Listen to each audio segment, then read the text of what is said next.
Hi, how you doing? And welcome back to another video on the channel. So we've got our Game Week 3 preview. I'm going to take a quick review of how my team did in Game Week 2 and take a look at the mini league. And then we've got my team selection, transfer thoughts, and captaincy options moving forward. If it does help you out with your own team, please do subscribe. Honestly, the support has been amazing, and I'm closing in on 500 subscribers. So if you can help me reach that milestone, that would be really cool for a small channel. So let's get into the video, and we're going to start with Manager of the Week. And shout out to Randy for 77 points this game week. That's a massive score. You know, a game week rank of just outside the top 300k really shot him up the league tables. And it really was down to two players. You know, João Pedro being captain on Friday is massive. And I think if you wanted to do well this game week, having João Pedro really did set you apart. And Jordan Pickford in goal for 15 points is also massive. He got some solid contributions from his Arsenal players and Semenyo. It means his overall rank is about 350k. But it wasn't enough to knock Thomas off top spot. And he was struggling this game week, really, until he had Gakpo and Virgil van Dijk last night get some points and someone came off the bench for Palmer. It just snuck him ahead of the rest on 140 points and an overall rank of just inside the top 200k. Think the fact that it's about 140, 150k difference in rank between first, second, and third in the league, and there's only 4 points separating them, just goes to show how close it all is. So don't worry if you've not had the best start. It's so possible to gain rank really quickly at this stage of the season. I'm currently sat in ninth in the mini league, which isn't too bad. I'm 14 points off the lead, so not too far away. I'll be hoping to close that gap this week. So let's take a look at my team. And I did play the bench boost, and it got me 61 points overall, which again is a pretty solid score for this week. A game week rank of just outside 2 million and an overall rank of just inside the top million. So, like I say, the ranks are really close. So, I don't pay too much attention to it at this stage of the season, but you definitely rather have points than not have points. So, I'm definitely not going to complain by being in the top mill. It's a great place to be after game week 2. A lot of it was down to Jordan Pickford as well. So, like Randy, I had Jordan Pickford in goal, and he does save penalties. So it is lucky. Of course, it's lucky that I had him and he saved a penalty in this game week. Could quite easily have benched him as well and then not played my bench boost because a lot of people were starting Dubravka. So thankfully, it worked out either way, and I did decide to start him regardless. So on the bench, Dubravka did keep his clean sheet, and that was really good as well because now Burnley, they've got difficult fixtures, so I wouldn't really want to play him anyway. In defence, it was pretty good from defence. Esteve, like Dubravka, kept his clean sheet. Cucurella got an attacking return, which was helpful because Chelsea didn't keep the clean sheet. So Sanchez owners lost the clean sheet, but Cucurella still got points for his assist. And then Mark Gahey didn't keep a clean sheet, but not all your defenders are going to keep clean sheets. Anderson on the bench got defensive contributions for 4 points, which was really nice. Wan-Bissaka got zero, but he was on my bench anyway. And you never want your bench players when you're playing your bench boost to score zero, but it does happen, right? That's why I played the bench boost because otherwise you get too involved in it, trying to plan it, and it's never going to work out 100% how you want it to anyway. So just don't overthink it. Palmer did move on to the bench. He obviously wasn't benched to start with, so Kudus did come into for him. So I would have got 13 points on my bench boost, had Palmer played all, which is a pretty solid bench boost, really. I'd have been happy with that. So technically it is 10 points. Salah, a late return, also helped the game week. Is another late return. Is it getting too late? Eventually they're going to run out of time. But in strikers, again, it wasn't a great return for them at all. And ironically, Welbeck missed the penalty that Pickford saved. So I think if Welbeck had scored, I would actually have been 9 points worse off because Pickford would have lost his penalty saving points, his clean sheet points, probably his 3 bonus points, and Welbeck would have just got 6 more points than he got right now. So I am in a net positive for that.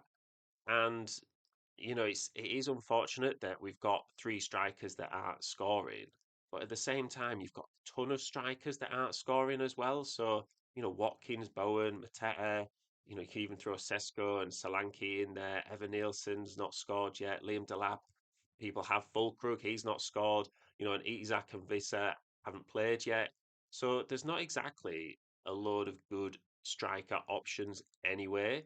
So, Welbeck scores that penalty and we've got a return, and I also had players who were missing chances as well. Welbeck missed another chance, Semenyo missed a couple of chances. So it could have been a really good score. Even a player like Marmoush was looking really good until he got subbed off, which was unfortunate. So it was a really good showing from my team, and I'm not too worried about the players that aren't scoring because they are getting chances. So let's take a look at the captaincy options for this week. And the fixtures look really interesting. The ticker shows that Salah is top for this week in terms of captaincy at 7.2 points, closely followed by Haaland and Bruno Fernandes. Interesting to see Matthias Cunha in there as well. Watkins at 5.7 points, I would just be avoiding. Interestingly enough, Mbumo is also on 5.7, so to have three Man United players in there, considering they've only just scored one goal in two games, and that was an own goal, I do find interesting. Like, I wouldn't go for a Man United player captaincy this week, even though they're at home to Burnley. I think if you own them, it's absolutely fine. But if you own Salah or Haaland, I would just be captaining them instead. Me personally, I'll be captaining Salah. I just think it makes sense. I think if Cole Palmer is fit, he would probably be in amongst this points as well. But at the moment, we don't know that. So I think you just have to play it safe. If you want to captain a Man United player, that's absolutely fine, but it's not something I would do. It's unfortunately one of those weeks that we always seem to have where it's just a captain Salah or Haaland sort of week. So into my team for this game week, and I've been gaining value and losing value at the same time, it feels like. So in goal, I'm going to start Jordan Pickford. Wolves away is a solid fixture considering that Wolves have struggled at the start of the season. His fixtures upcoming are mixed. There's some good ones, there's some not good ones, but that's always going to be the case with your goalkeeper. There's limited rotation you can do with them, and you've just got to take the fixtures as they come. But even with Jordan Pickford, if he's got that penalty saving potential, that's absolutely fine. Everton have actually faced two penalties in their first two games, so I'm not expecting that to continue every single game, but I would expect him to continue to be solid, pick up the save points here and there, and get the occasional clean sheet. Into defence, and I'm going to bench Mark Gahey this week, and starting players like Anderson away at Chelsea and Wan-Bissaka away at Forest might seem a little bit like, why is benching Gahey over them, but because Aston Villa haven't scored in their first two games, can't see them not scoring in three games in a row, and they're at home. Like, it could happen, but eventually they will score, and I just think that could happen this week with Crystal Palace. So I'm obviously going to be starting Mark Gahey in game weeks 4 and 5 as he plays Sunderland and West Ham. So I think Wan-Bissaka, whilst West Ham are not doing well, Nottingham Forest aren't scoring a ton of goals either. So I think starting him is not too bad, but I could swap him eventually. Anderson away at Chelsea. It is an away game, but the stadiums are next to each other, so it's not that much of an away game for Fulham. They're not going to be staying in a hotel, having to travel a long way. They're just going to be. It's like a home game for them. So I'm not too fussed starting Anderson either, and he is a possibility for defensive contributions. I could start Esteve away at Man United, but again, are Man United not going to score against Burnley at home? They probably will score, you would think. So again, the clean sheet possibilities aren't there, but the defensive contributions might be. So maybe he could come in for Wan-Bissaka as well. Into midfield, and the big question mark is Cole Palmer, right? Everybody is sort of thinking, do I take him out? Do I take him out? Ironically, before last night's Liverpool Newcastle game, if he was injured, I would have taken him out probably for Anthony Gordon. If Newcastle sort of sold Isak and didn't get a striker in, I think Gordon would have been a great pick. Now he's just got sent off. That's obviously not an option anymore. And maybe it saved me from making a potentially bad transfer. But Cole Palmer is someone that I am considering moving on. Like the fixtures look okay, Fulham, Brentford, Man United, Brighton, Liverpool's not easy, and then Nottingham Forest is tricky as well. So it's a little bit mixed, but at 10.5 million, you need to know what you're going to get from him, and we don't really even know where he's going to be playing on the pitch. Given that my strikers have lost value as well, Welbeck 6.4 mil, Jimenez has dropped to 6.4 mil, can't upgrade them to someone like an Evan Nielsen, even with my 500,000 in the bank. Now, downgrading someone like a Palmer is frees up so much cash that that almost doesn't matter. And I'm trying to ignore the price drops really. Like, obviously, you don't want your team losing money, and the only time it really matters is when you're priced out of moves. So, like, if your player is about to drop in price, don't just sell them to save zero point 0.1 million because you're using that free transfer that could give you so much flexibility in the future.